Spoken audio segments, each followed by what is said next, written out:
Assalamualaikum warahmatullahi wabarakatuh. Presentasi dari kelompok 10.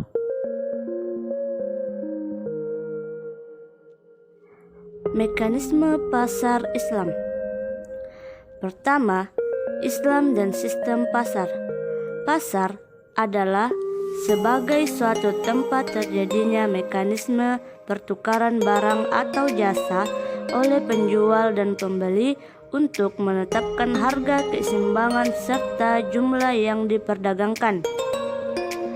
Mekanisme pasar adalah terjadinya interaksi antara permintaan dan penawaran yang akan menentukan tingkat harga tertentu.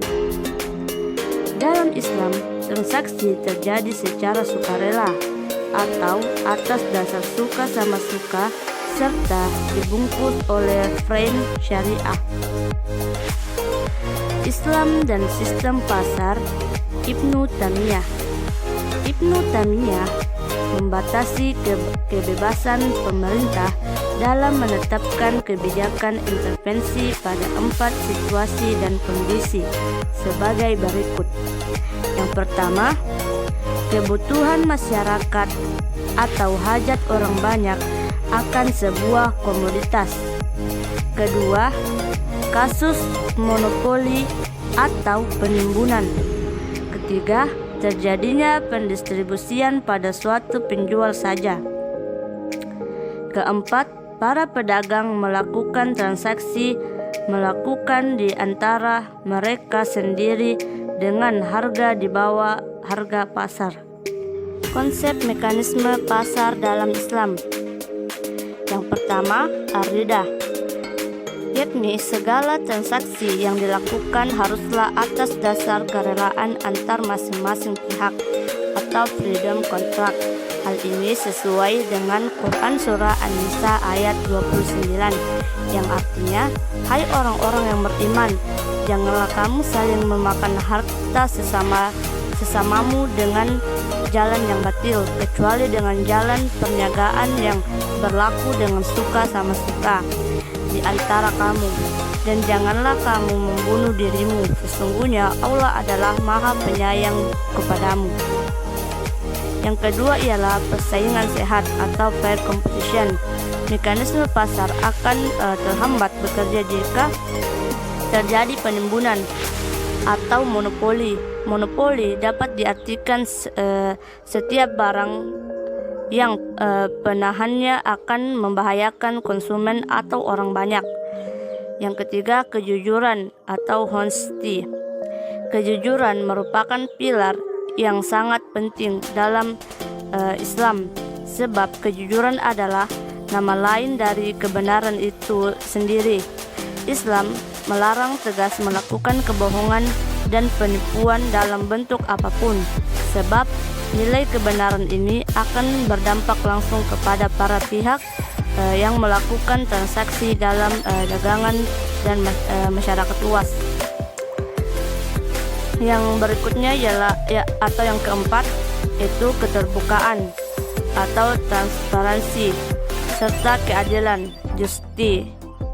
Pelaksanaan prinsip ini adalah transaksi yang dilakukan dituntut untuk berlaku benar dalam pengungkapan kehendak dan keadaan yang sesungguhnya. Dan yang berikutnya ialah fungsi pasar dalam Islam.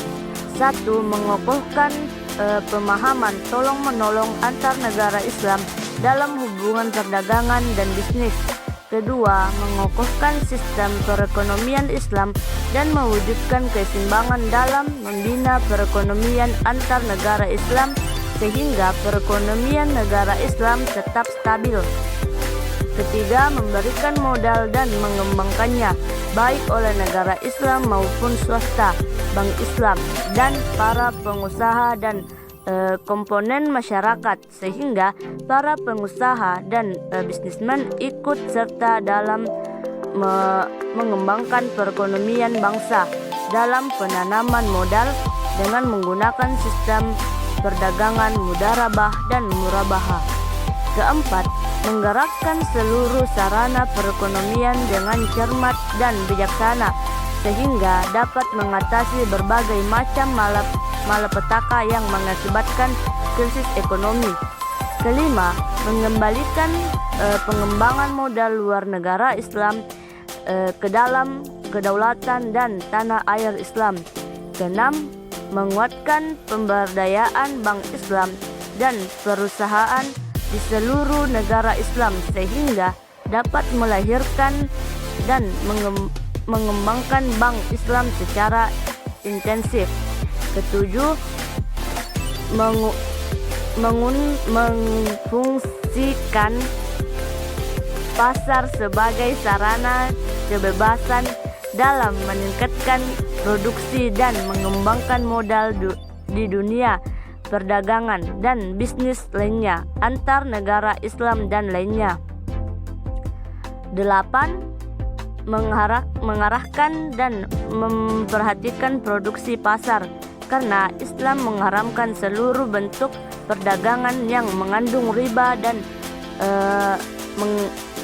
memperdagangkan barang-barang yang diharamkan Islam. Terakhir atau yang kesembilan, menyelaraskan debit dan kredit. Kemudian materi selanjutnya yaitu harga dan pasar persaingan sempurna dalam Islam. Dalam konsep ekonomi Islam, harga ditentukan oleh permintaan dan penawaran. Pengaturan harga ini diberlakukan bila kondisi pasar tidak menjamin adanya keuntungan di salah satu pihak. Akan tetapi, ketika seseorang penjual telah menguasai pasar, permainan harga seringkali terjadi. Adapun definisi pasar persaingan sempurna, yaitu pasar yang terdiri atas banyak penjual dan pembeli, yang mana penjual menerima harga pasar karena output yang dihasilkan relatif kecil dan barang yang diperdagangkan tidak terdiferensiasi atau homogen. Pada pasar persaingan sempurna lebih mendekati struktur pasar Islam. Bukti kedekatannya antara lain: yang pertama, bebas keluar masuk pasar; yang kedua, harga ditentukan oleh pasar; dan perfect information. Kemudian, moral sebagai faktor endogen dalam persaingan di pasar. Pada moral sebagai faktor endogen dalam persaingan di pasar itu adalah aturan dan tata cara dalam menjalani kehidupan yang ada kaitannya dengan jual beli dan lain sebagainya. Dan Islam melarang jual beli yang mengandung unsur riba, penipuan, maisir, gambling, dan lain sebagainya. Dan tentu ada aspek hukum yang mengatur tentang mekanisme dalam persaingan di pasar itu agar tidak ada yang merasa dianiaya atau dirugikan. Kemudian kita masuk pada pengawasan pasar. Pengawasan pasar menurut Ibnu Taimiyah ialah salah satu aspek yang diperhatikan oleh Ibnu Taimiyah ketika berbicara tentang pengawas pasar atau al-hibah adalah pengawasan terhadap pengendalian harga komoditas pasar dan pengawasan terhadap perilaku pejabat pemerintah. Kemudian, selanjutnya mekanisme pasar dalam perspektif sejarah Islam. Teori ini mendasarkan pada dua asumsi, yakni pertama, setiap pelaku ekonomi mengetahui setiap kejadian di pasar dari waktu ke waktu. Kedua, mereka mempunyai mobilitas tinggi sehingga dengan mudah menyesuaikan diri terhadap perubahan-perubahan yang terjadi di pasar. Pada mekanisme pasar dalam perspektif sejarah Islam, terdapat 5 masa. Yang pertama, masa Rasulullah. Aturan Rasulullah agar persaingan dengan keadilan di Madinah dapat tercapai, di mana pada masa ini melarang talki kurban, adanya larangan mengurangi timbangan serta larangan menyembunyikan cacat pada barang. Yang kedua, masa Khulafaur Rasyidin. Secara umum, kebijakan ekonomi yang diambil adalah meneruskan kebijakan Rasulullah, di mana terdapat 4. Yang pertama, Abu Bakar, kewajiban membayar zakat. Kemudian ada Umar, yaitu kebijakan impor gandum dari Mesir. Kemudian ada Utsman yang dikenal dengan kejujuran dan kesalehannya. Dan yang terakhir ada Ali bin Abi Thalib yang melanjutkan kebijakan para pendahulunya. Yang ketiga, pada masa Umayyah. Pada masa ini, harga tidak hanya tergantung pada penawaran, melainkan juga pada permintaan. Kemudian yang keempat, dinasti Abbasiyah pertama. Diwakili oleh Al-Ghazali, harga timbul karena permintaan dan penawaran, serta pemerintah menjamin keamanan perdagangan demi kelancaran dan pertumbuhan ekonomi. Kemudian yang terakhir ada dinasti Abbasiyah, Ibnu Taimiyah, yang dimana harga dibentuk kekuatan penawaran dan permintaan.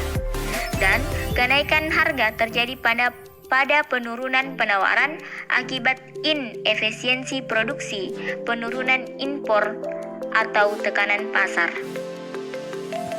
Demikianlah presentasi dari kami. Kurang lebihnya mohon dimaafkan. Saya akhiri dengan ucapan Assalamualaikum warahmatullahi wabarakatuh.